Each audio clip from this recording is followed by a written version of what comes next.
Assalamualaikum warahmatullahi wabarakatuh. Hari ini kita akan membahas tentang Pilpres tahun 2024.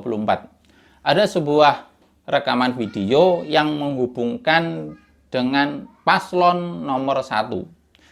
Sebelum itu coba dengarkan rekaman Gus Baha ini. Ini misalnya waya pemilu. Kalau pernah ditanya sama seorang kiai, Gus, Partai Islam andekan bersatu kan tetap kalah sama Partai Nasional karena yang menarik itu Partai Nasional misalnya. Itu apa kita wajib bela Partai Islam apa enggak? Ya jawaban lo sederhana, saya ini tidak orang politik tapi nak kon cerita hukum iso. Wes bakas hukum Gus, secara hukumnya piye? Ya hukumnya nak ras setuju ngetokno ras setuju nih. Misalnya begini. Partai Nasional itu didukung 80% menang. Partai Islam 20% mesti kalah. Kamu jangan karena putus asa bilang, yo sudah kalau ditimbang mesti kalah ya tak kayak Partai Nasionalis misalnya. Berarti nanti Partai Nasionalis malah besar kepala karena merasa bangsa Indonesia 100% dukung dia kan. Tapi kalau yang Partai Islam tetap ngetokno Islam kan dia sadar ketika menang pun sadar ada 20% yang nggak milih dia.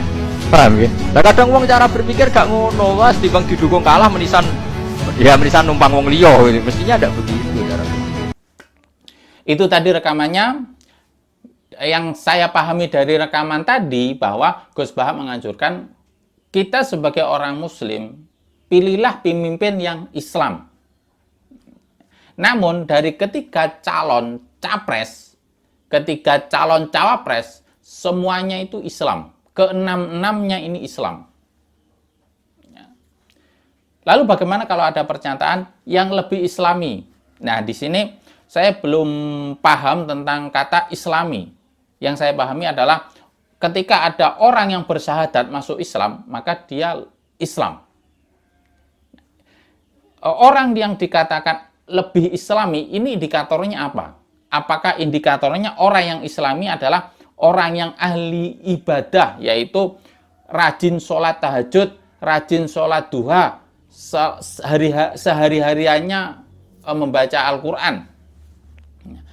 Kalau itu indikator Islami, maka kalau seorang pemimpin kerjaannya itu hanya sholat tahajud, sholat duha, dan kesehariannya membaca Al-Quran, berzikir kepada Allah, lalu bagaimana rakyatnya kok tidak diurus? Kalau indikator Islami itu adalah tata cara berpakaian, ya karena saya kurang setuju. Lalu kalau indikator Islami itu adalah orang yang nyantri misal, orang yang mondok, saya juga kurang sependapat. Atau orang yang Islam itu adalah orang yang pemahaman Islamnya itu luas. Nah, oke. Kalau pemahaman keislamannya itu luas, di sini yang saya pahami, Islam itu tidak membahas tentang hablum minallah saja, tetapi hablum minanas. Hablum minallah itu adalah ibadah, sholat, hubungan kita kepada Allah, puasa, zikir. Nah, tetapi di dalam Islam itu selain hubungan kita dengan Allah, juga mengatur dengan hubungan kita kepada manusia. Ya kan? Tapi yang selama ini yang saya pahami, yang dikatakan masyarakat anak-anak secara umum itu Islami, itu adalah berpenampilan Islami. Itu yang saya pahami. Sesuatu yang merujuk kepada Al-Quran, hadis, terus nahwu shorob, membaca kitab, terus membaca Al-Quran, hal-hal seperti itu.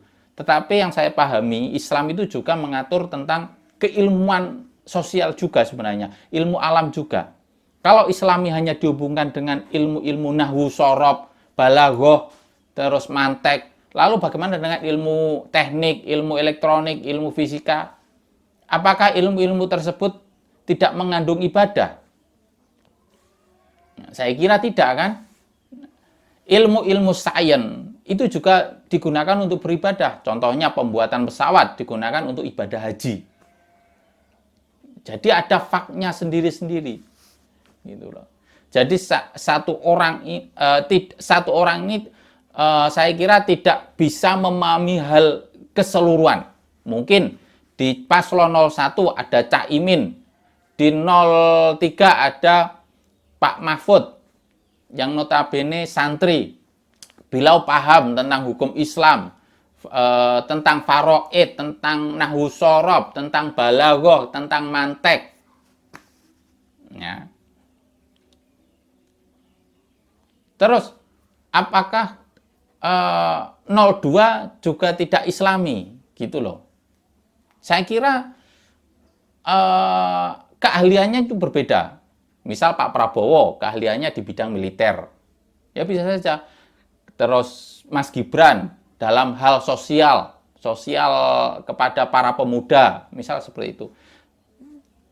Pak Anies dalam hal pendidikan, dalam hal akademis, pemikiran akademis. Terus Pak Ganjar ahli dalam sosial, membuat konten, guyon, gurau. Nah, itu bukan sesuatu kekurangan ya, menghibur masyarakat dan juga sesuatu hal yang istimewa gitu loh. Jadi ketiga calon ini semuanya Islam dan memiliki keahlian masing-masing. Tinggal kalian pilih, kalian ingin negara ini dibawa kemana gitu loh. Tinggal lihat visi misinya. Visi misinya dari paslon 1 apa, paslon 2 apa, paslon 3 apa.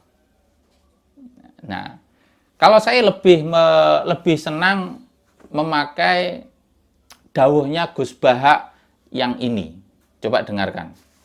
Wes ora tokoh hasud ngrasani, cek sempurnane elekmu. Maksud kula misale pilpres ya adepi nganggo hukume Allah, suudzon niku haram. Ndongakno pemimpin Indonesia iku wajib. Kan malah penak kan? Wong ku ya orang kita, semuanya warga Indonesia dongakno sing apik. Iku jelas ketemu Allah selamat. Piye mbek calon presiden 1 2 3 kula dongakno sedanten Gusti dados yang saya aman kan?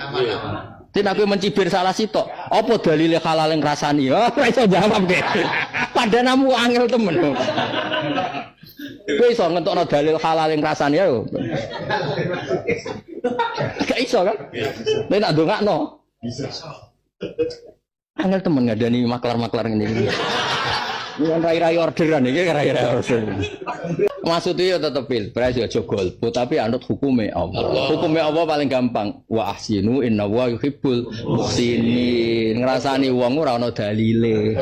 Sing ana iku hisabe. Pengamat ngrasani entuk-entuk lha kok apa? Kok angel temen kadang. Sing parek pangeran to dadi urip ku ilinge ku mbek pangeran. Nah, saya lebih cocok dengan dawuhnya Gus Bahak yang ini, yaitu tidak menggunjing, tidak mengolok-olok mereka para calon presiden, mereka para cawapres, calon wakil presiden. Saya kira pemilihan presiden ini jangan sampai ada pertengkaran, dan saya kira Gus Bahak tidak secara langsung menyuarakan memilih ini. Gus Bahak, saya yakin beliau memilih capres di salah satu capres itu. Di salah satu dari ketiga capres itu dipilih. Tapi dia tidak, tidak sebagai mengkuar-kuarkan, mengkampanyekan ketiga capres tadi itu. Alasannya ini ada rekamannya ketika ditanya paslon apakah Gus Bahak memilih paslon Pak Anies, beliau tidak menjawab. Oh tidak. Saya kira Gus Bahak untuk hal ini netral, tidak mengkampanyekan calon presiden. Oke? Apabila ada sanggahan, silahkan tulis di kolom komentar. Saya akhiri. Assalamualaikum warahmatullahi wabarakatuh.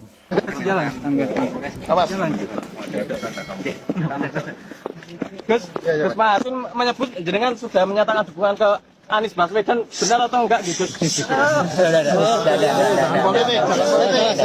Pasangan Gus. Gus mau istirahat, tolong mundur, tolong.